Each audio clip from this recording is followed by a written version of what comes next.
सर्व मतदानाची जी प्रक्रिया आहे, EVM मशीनचं प्रिपरेशनपासून EVM मशीनचं ट्रान्सपोर्टेशन असेल, मतमोजणी असेल, प्रत्येक प्रक्रियेच्या दरम्यान सर्व उमेदवारांना, उमेदवारांच्या प्रतिनिधींना सर्व माहिती आपण दिलेली होती.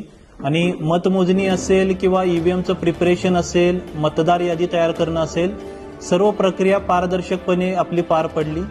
275 करवीरच्या अनुषंगाने सोशल मीडियामध्ये काही चुकीचे मेसेजेस फिरत होते, तर 275 करवीरच्या निवडणूक निर्णय अधिकाऱ्यांनी याबद्दल प्रेस नोटद्वारे एक्सप्लेनेशन दिलेलं आहे.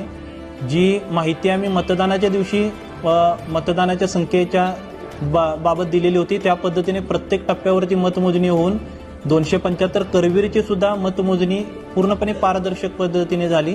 आणि याबाबत सर्व उमेदवारांना याबाबतची माहिती देण्यात आलेली होती. कोणत्याही उमेदवाराचा याबाबत मतमोजणीबाबत आक्षेप नव्हता, परंतु काल काही चुकीच्या माहितीवरती आणि चुकीची माहिती एका कागदावरती लिहून जी काही चुकीची माहिती स्प्रेड करण्यात आलेली होती, त्याचा खुलासा निवडणूक निर्णय अधिकाऱ्यांनी दिलेला आहे. आणि तो उमेदवारांनी सुद्धा त्या खुलासाबाबत पॉझिटिव्हली त्यांचा रिमार्क दिला.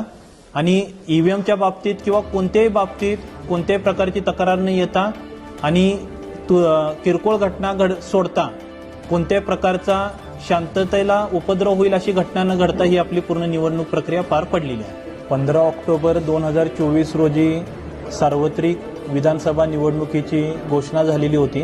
त्यानंतर कोल्हापूर जिल्ह्यातील 10 विधानसभा मतदारसंघामध्ये 20 नोव्हेंबर 2024 रोजी मतदान झालं. 23 नोव्हेंबर 2024 रोजी सर्वही 10 विधानसभा मतदारसंघातील वेगवेगळ्या ठिकाणी मतमोजणी झाली.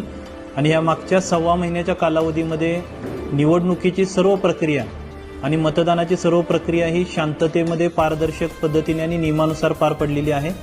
या सर्व प्रक्रियेमध्ये आमचे BLOपासून, पोलीस कॉन्स्टेबलपासून, ग्रामसेवक, तलाठी त्यांच्यापासून निवडणूक निर्णय अधिकारी, सहाय्यक निवडणूक निर्णय अधिकारी, सर्व नोडल अधिकारी सर्वांनी या सर्व प्रोसेसमध्ये जवळपास 30,000 पेक्षा जास्त कर्मचारी अधिकाऱ्यांनी या 1.25 महिन्यामध्ये कष्ट घेतले. त्यामुळे अचूकरित्या आणि पारदर्शक पद्धतीने निवडणूक प्रक्रिया आपल्याला राबवता आली.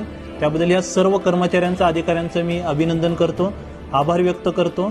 आणि जिल्ह्यामध्ये 76.63% एवढं आपलं मतदान झालं. त्यामुळे मतदानाच्या टक्केवारीमध्ये आपण राज्यामध्ये पहिल्या क्रमांकावरती राहिलो. त्यामुळे जिल्ह्यातील सर्व मतदारांचं सुद्धा मी अभिनंदन करतो, आभार व्यक्त करतो की त्यांनी लोकशाही प्रक्रियेमध्ये सहभाग दर्शवून आपल्या जिल्ह्याचं नाव आहे ते काही उंचीवरती नेलं. आणि त्यासोबतच सर्व राजकीय पक्ष, सर्व उमेदवारांनी आम्ही दिलेल्या सूचनांचं पालन करून शांततापूर्ण वातावरणात निवडणूक प्रक्रिया पार पाडण्यासाठी आम्हाला सहकार्य केलं. त्यांचं सुद्धा मी आभार व्यक्त करतो. आणि ही प्रक्रिया एक जिल्ह्यामध्ये एक चांगल्या पद्धतीने राबवता आली, यासाठी सर्व कोल्हापूरकरांनी सहकार्य केलं. सर्व कोल्हापूरकरांचं आभार व्यक्त करतो. जनतेच अधिकारनामा जाणीव हक्काची या न्यूज चॅनलला लाईक, शेअर व सबस्क्राईब करण्यास विसरू नका व सदैव रहा अपडेट. जाहिराती व बातमीसाठी आजच न्यूज चॅनलशी संपर्क साधावा. 80 87 820 897.